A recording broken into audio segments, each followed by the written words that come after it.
I haven't done this probably in 20 years. So here it goes. You ready? I've been ready, actually.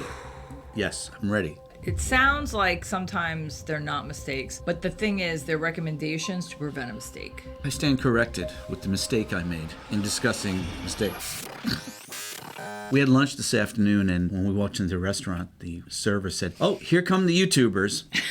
So I guess we've spoken about that to her before. In any event, she was asking us for some advice because she and her guy want to start a YouTube channel. And we said to her, the first thing you should do, stalk the competition. Today's Biz Glitch is number 94, April 3rd, and it's about looking at the competition. This is the hardest glitch. If you've ever done this, I would love to hear from you in the comments. The hardest glitch. Have you ever wondered what the experience was like for a new customer buying from your competition? Have you ever wondered what that onboarding experience was like with your competition? And personally, I think this is important because if it's flawless and you're clunky, then maybe you got some work to do. But how are you going to know that unless you know that? But I think you're going to complete opposite ends of the spectrum. Let's pick somewhere in the middle. Okay.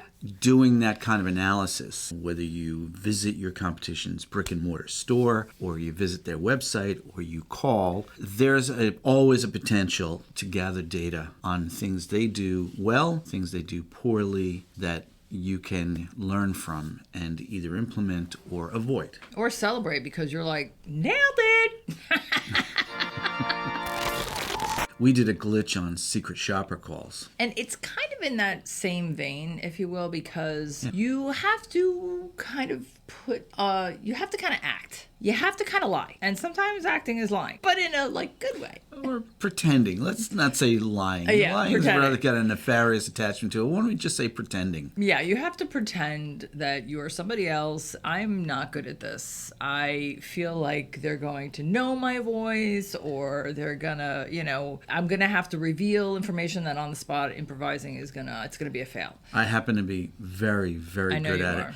And speaking of knowing your voice, my best friend Bill, going back almost 40 years, when we worked in customer service, and I was the district manager, and I get a phone call, one of the front desk people like, "Oh, Trevor, there's a customer on the phone. He won't talk to anybody, only wants to talk to you, the manager, the boss of bosses." Thus ensued something like a 17-minute painful call where this voice on the other end of the phone was haranguing me, "Where's my television that I dropped off for repair?" and blah, blah, blah, blah, blah, blah, blah.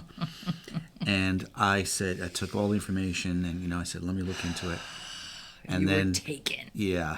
You didn't and he and I, we were in our 20s at the time. We had been friends since we were 9 years old. And I did not recognize his voice. It is possible to disguise the voice, but don't build yourself up so big. Don't assume your competition knows who the heck you are. Yeah. Anyway, it could be fun. It could be. Was that a long story? It was. It was a little bit. But it could be a little bit of a caper, that just having fun with it. It's really all about experimenting to improve what you're doing and how customers are experiencing you. One of the things I do Don't make it more than that. Is, we have our other YouTube channel, which is around the COVID-19 loans that we assisted people to get during the pandemic, and now natural disaster loans that people get. And that's our channel where we give advice on how to be successful with the systems and with the programs. And there are a couple of other channels that talk about the same topics. And I view them, I'm subscribed, and I view them all the time. Last night, I was on the phone with two new clients on two different phone calls, and both of them mentioned the other channels and that they selected us because they felt that we were presenting a different aspect, more of a hands-on aspect, and that was what the help they wanted. So that's true. You want to call that politely stalking, which is Linda's favorite phrase when it comes to this kind of thing. But looking at your competition is a fair activity, and you can learn from it. It is. I think it also helps to differentiate your branding proposition. How does it do that? That's what we talked about with this young woman at the restaurant, where her and her friend were...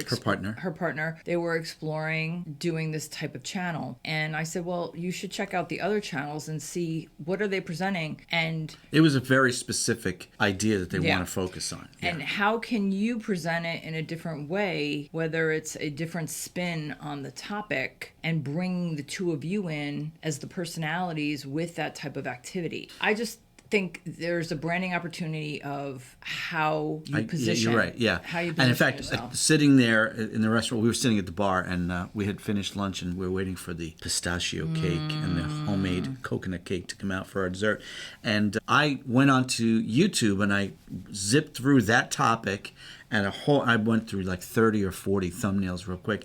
And I turned to her, I said, the thing to do, it's you and your guy. Sell the personality, because everyone else is branding it on the topic. The project, right? And then they all look the same. That's how you set yourself up. And how simple was that? And it took me about a minute and a half. I used to do this with the insurance, and insurance is like the least sexiest thing to sell. So it Boring. Totally. It really does take a little bit of a deep dive if you are on that kind of quest for all of it, the branding, the onboarding, the journey, and all those things that it takes for a customer to feel welcomed and to feel relieved, depending on what you're selling. Bottom line is you can have some fun with it, and it's an easy exercise to undertake. Yeah. Unless you're going to visit someone's brick and mortar and you have to drive all the way there and find parking and then get out of the car and then it's raining and you forgot your umbrella and then you're getting wet and you have to go into the store and then you trip over a display and you fall down and you get hurt, then you have to hire it. Was I rambling? Yeah, big time.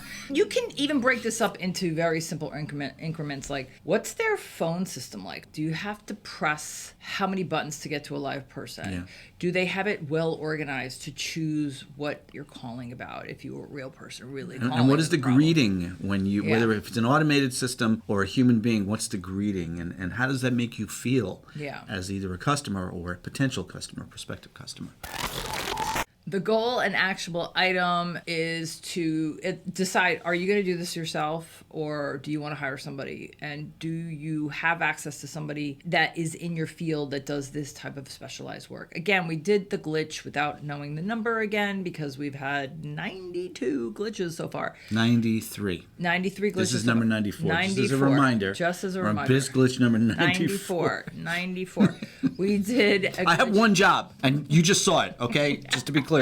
That literally is my job. If you saw the glitch about hiring or going through the exercises of a secret shopper call to have someone calling into your business on what that process is like, to dissect it, diagnose it, post-mortem of all those things. 94 is in the can. 94 in the can. This is the Biz Glitch project with mistakes. Even though today didn't really sound like it was a mistake, but again, it's a simple and potentially boring and mundane business idea that we're sharing with you throughout this 366 glitch project for leap year 2024. We'll see you tomorrow for number 95. 95. It's such a cool number.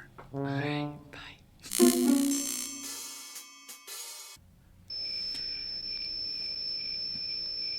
Okay, that was your cue. I know.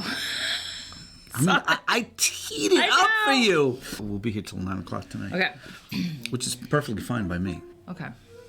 And Okay. action. And set. So cute. Action.